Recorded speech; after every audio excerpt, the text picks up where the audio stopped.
Yesus Kristus, Raja semesta alam. Selamat pagi semua sekali lagi. Sehat? Sehat kita semua. Bahagia kita diundang Tuhan karena Tuhanlah yang merajai kehidupan kita. Bapak, Ibu, Saudara-saudari, hari ini kita mengakhiri penanggalan liturgi tahun B dalam Gereja Katolik. Merupakan puncak perjalanan sepanjang tahun B hari ini.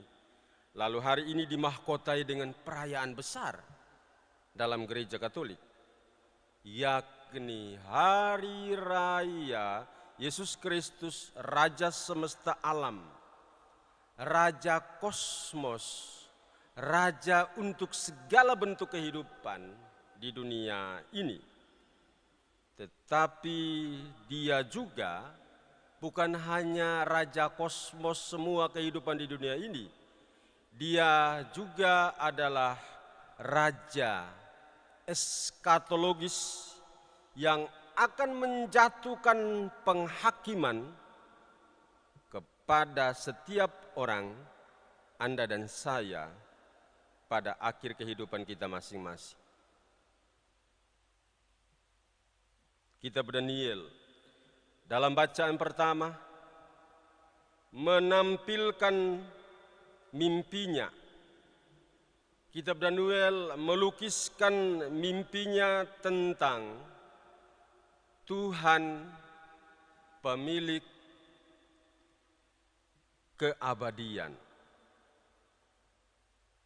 Tuhan adalah pemilik keabadian, tak berujung, tak bertepi.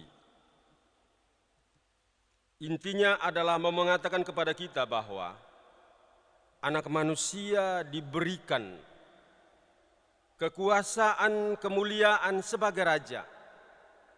Maka manusia dari segala bangsa, suku dan bahasa mengabdi kepadanya.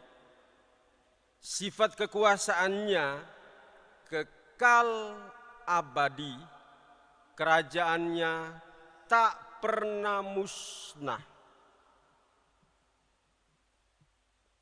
Kitab Wahyu dalam bacaan kedua menegaskan bahwa memang dia anak manusia itu telah bangkit dari antara orang mati dan berkuasa atas raja-raja di bumi. Dia telah menjadikan kita satu kerajaan. Memang dialah Alfa dan Omega. Memang dialah, dalam dia segala bentuk kehidupan ada padanya. Sejak awal penciptaan, dan dalam dia semua bentuk kehidupan itu pun akan berakhir. Alfa dan Omega. Lalu memasuki Injil Yohanes tadi, rasa-rasanya kita menemukan figur raja yang dituduh. Raja yang lemah dan diadili di depan gubernur boneka buatan pemerintahan Romawi untuk Israel yang dijajahnya, yakni Pontius Pilatus yang memerintah di Yehuda tahun 26 sampai dengan 36 Masehi. Pontius Pilatus adalah orang yang berpendidikan, hebat dia. Dan sebenarnya dia tahu baik apa kebenaran itu. Tetapi nurani kekuasaan dan kehormatan duniawi menutupi suara hatinya tentang kebenaran. Maka ia bertanya kepada Sang Kebenaran, kepada Yesus Kristus, yang diadilinya di hadapannya itu, apa itu kebenaran? Itulah sebabnya dalam Injil Matius bab 27 ayat 19. Istri Pontius Pilatus, namanya Prokula, mengingatkan suaminya Pontius Pilatus agar tidak boleh, jangan mencampuri perkara orang benar itu, karena Yesus Kristus orang benar itu nampak dalam mimpinya yang membuat istri Pilatus sangat menderita. Bapak Ibu saudara-saudariku yang terkasih dalam Kristus, Injil Yohanes menampilkan Yesus sebagai raja yang terluka. Injil Yohanes menghadirkan Yesus Kristus sebagai raja yang ditolak, diejek, penuh sinis, didera, dipukul dan dicabik dengan rotan yang berduri. Dan dia adalah raja semesta alam itu tidak mampu sedikit pun untuk membela diri. Tidak. Maka benar, dia adalah raja, Tuhan kehidupan kita manusia, tetapi tanpa pembela seorang pun. Dia memasrahkan dirinya berjalan dalam jalur kebenaran. Maka dia adalah juga pejuang keselamatan manusia, tetapi tanpa seorang prajurit. Maka di depan Pilatus, ia menegaskan bahwa kerajaannya bukan dari dunia ini, kerajaanku bukan dari sini. Maka percayalah Bapak Ibu saudara-saudari, Yesus Kristus adalah putra Allah. Namun ia tidak mempertahankan statusnya sebagai putra Allah bagi dirinya. Malah sebaliknya, ia menghambakan dirinya sebagai manusia agar kita manusia yang berdosa ini diselamatkan, agar kita manusia yang berdosa ini dilindungi, agar kita manusia yang berdosa ini dibebaskan. Wah, memang luar biasa ya. Dicaci, dirabik, diusir. Tetapi itulah jalan pikiran dan rancangan Allah yang seringkali jauh berbeda dari rancangan dan pikiran kita manusia. Maka bisa jadi yang hina di mata manusia, Anda dan saya, seringkali begitu mulia di mata Tuhan. Maka coba lihatlah kebesaran Yesus Kristus sebagai Sang Raja semesta alam. Itu tidak terletak pada kuasa politis duniawi, bukan terletak pada tahta istana raja duniawi, tapi kebesaran Yesus Kristus sebagai Raja semesta alam terletak pada apa? Terletak pada kebesarannya sebagai Raja semesta alam dalam perjuangannya, dalam usahanya untuk melupakan derita yang kita buat, sinis yang menyakitkan, permainan politis yang menimpanya. Dan lihat, sebenarnya dalam bacaan Injil tadi, dia diarak dari imam besar Hanas menuju kepada Pontius Pilatus untuk diadili. Dan semua itu adalah drama penghinaan terhadap martabat manusia. Yesus Raja semesta alam. Tetapi dia yang melakonkannya tidak pernah mencari pembelaan dirinya.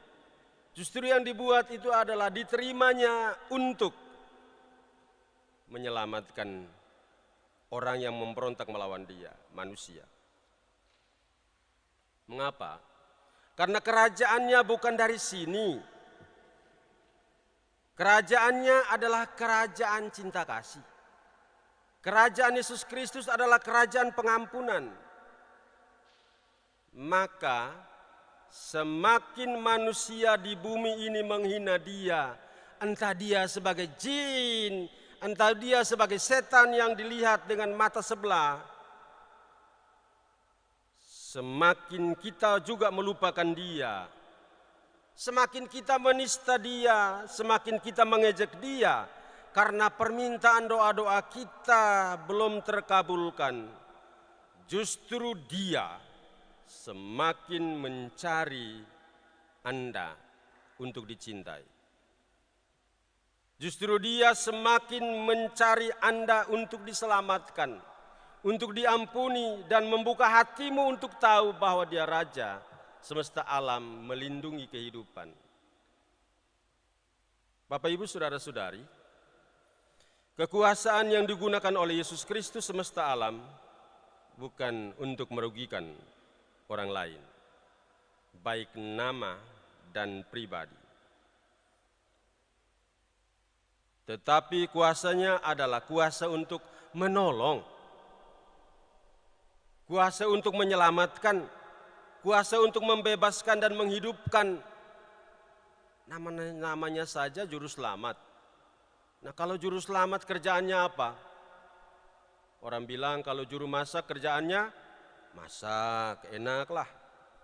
Juru tulis kerjaannya apa? Nulis, buat notulensi. Juru selamat kerjaannya apa? Menyelamatkan tanpa memperhitungkan engkau telah menyakiti dia atau tidak.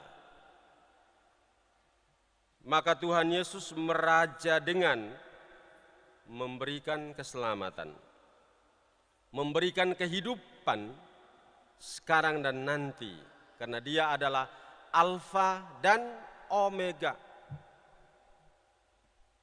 Maka jalan yang Yesus Kristus Raja semesta alam gunakan menerapkan model kekuasaannya harus menjadi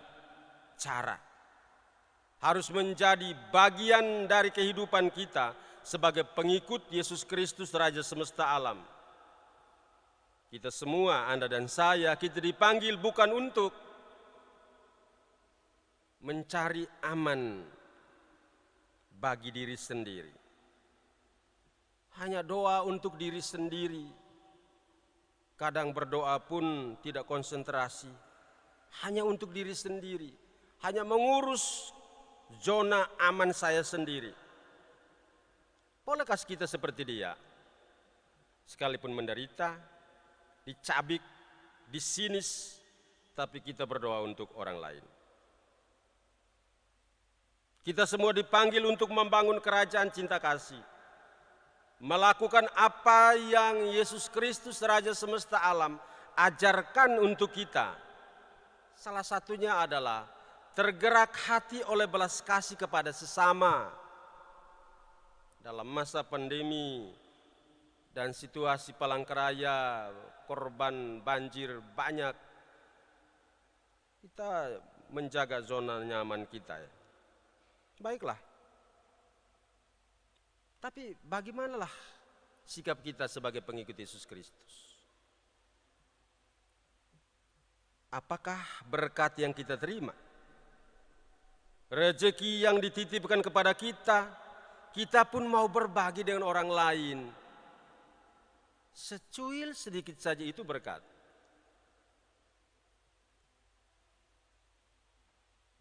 Mengapa? Karena hanya orang yang dikuasai kebenaran, karena hanya dia yang bersentuhan dengan kebenaran Yesus Kristus Raja semesta alam itulah yang bertindak benar dalam pikiran dan hidupnya untuk hidup damai, dan kasih karunia Allah menyertai dia. Sebaliknya dia yang menuduh, menista, menghakimi semakin dikejar oleh penipuan dan kebohongannya, dan pembenaran manipulasi kebenaran secara individual tidak menyelamatkan dia dan orang lain. Amin.